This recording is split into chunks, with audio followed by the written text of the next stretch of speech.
Resuming debate, the Honourable Member for Peace River Westlock. Thank you, Mr. Speaker.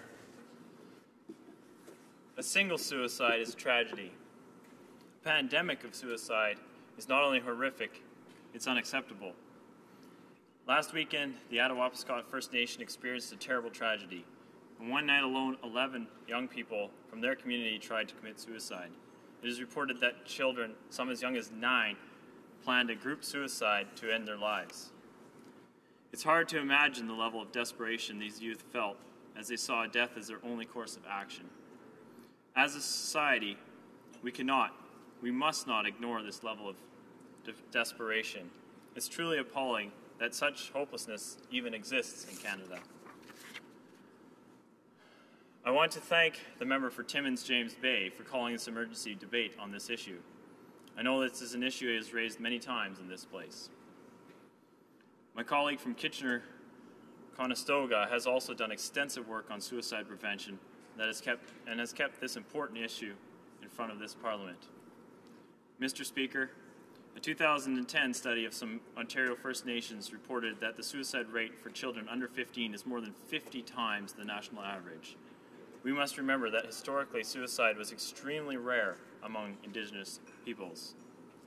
There are many factors that lead to this level of despair. Like any solution to a complex problem, the solution needs to be multifaceted and comprehensive. Many Indigenous peoples live in abject poverty. They lack resources. They lack opportunities. Indigenous communities suffer from overcrowding, a lack of clean drinking water, crumbling infrastructure. Any one of these things can lead to desperation, but the cumulative effect of all these factors increases the impact tenfold. The conditions become overwhelming and unfixable. A way of life that offers no hope. Before I continue, Mr. Speaker, I'd like to also inform you that I plan to share my time with the member from Lethbridge. It's a profound tragedy that this way of living has become the norm in some of our communities. It is not a new problem. In fact, I would argue that this is a cycle that has gone on now for generations. Consider the history of the residential schools and the profound impact they have had on an entire generation of Indigenous peoples. They lost their identity, they lost their language, they lost their culture, they suffer from mental and physical abuse during their time at school. This despair has cycled down through the generations, and yet it is only one of the factors that continue to contribute to the high suicide rates among Indigenous peoples. So the question remains, how do we interrupt this cycle of despair and provide hope and health to our Indigenous communities? Suicide is not just a mental health issue, it's also a public health issue, and as such it should be considered a health and safety priority. Suicide is a complex problem involving biological, psychological, societal, and spiritual factors, and all can be influenced by societal attitudes and conditions. A long-term solution must look at all these facets. Mental health services need to be improved. Overcrowding and housing shortages and substandard infrastructure need to be addressed. Proper sewage facilities, clean water need to be provided. Bullying at school and rampant substance abuse needs to be managed. Long-term healing can only come when these factors are dealt with. A strong, healthy community will provide social and spiritual structure needed to raise spiritually whole children, children who have a future with hope. Mr. Speaker, abject poverty breeds hopelessness. I recently spoke with Chief Perry Bellegarde at the Indigenous and Northern Affairs Committee. Our discussion was focused on the importance of sustaining life and suicide prevention. Chief Bellegarde emphasized the importance of looking at all aspects of what it means to be human. He stated, when you look at a holistic health, you must think of the mental, emotional, spiritual, and physical health. These are 4 quadrants of an individual's being, and they all have to be in balance. Mental health is a huge issue, and there are not adequate resources. Suicide rate is high among the Inuit and is high among our youth. It really has to be addressed. Are there adequate resources to deal with this? End quote. He went on to say, children are a gift from the Creator. The role of the grandparents is huge and key in raising in the family unit. Everything has been displaced. End quote. Mr. Speaker, Chief Bellegarde is absolutely correct. Children are a gift from the Creator, and we must do everything we can to nurture and protect these gifts. Life is sacred and must be protected from the beginning to the end. Indigenous people also emphasize a holistic approach to the 4 stages of life: childhood, youth, adulthood, and elder years. Through each of these stages, each Indigenous person's challenge is to find the Creator, celebrate the Creator, and to be a service with one's gifts to all people of mankind. I believe that in many cases, Indigenous youth are struggling to find the purpose or the gifts that the Creator has given them. As a Christian, I share this belief that our Creator has created us with purpose. Professor Margaret Somerville has written, "Hope is the oxygen of the human spirit. Without it, our spirit dies, and with it we can overcome seemingly insurmountable obstacles." Thus, I strongly feel that a critical part of the solution to end suicide in Indigenous communities is to help enable Indigenous youth to find hope in the purpose and the gifts that the Creator has given them. I believe that it is necessary for us to approach the issue of suicide by combating hopelessness through an informed use of resources. We must concentrate on all 4 quadrants of holistic health: mental, emotional, spiritual, and physical. An effective, multi-pronged approach will provide long-term solutions we need and ultimately help to heal our Indigenous communities. The level of heartbreak in our Indigenous communities that they've had to bear is staggering. We would not accept the suicide rate in any other community in this country. We must not accept it in our Indigenous communities either. This heartbreak that Attawapiskat has had to suffer is another tragedy such as before this topic was thrust upon the national spotlight, Mr. Speaker. This is 2016, and we are not a third world country. These kinds of deplorable conditions should not exist in Canada.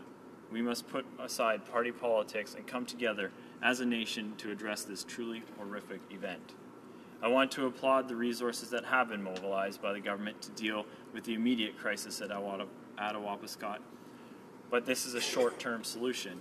I would urge the government to develop a long-term suicide prevention strategy that addresses the hopelessness and the factors that lead to suicide.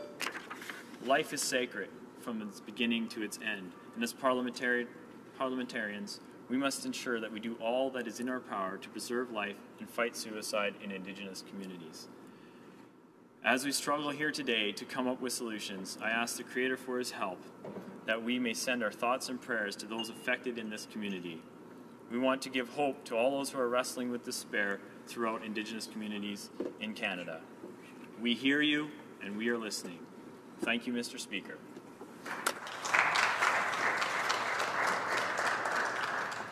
Questions and comments? The member for Courtenay Alberni.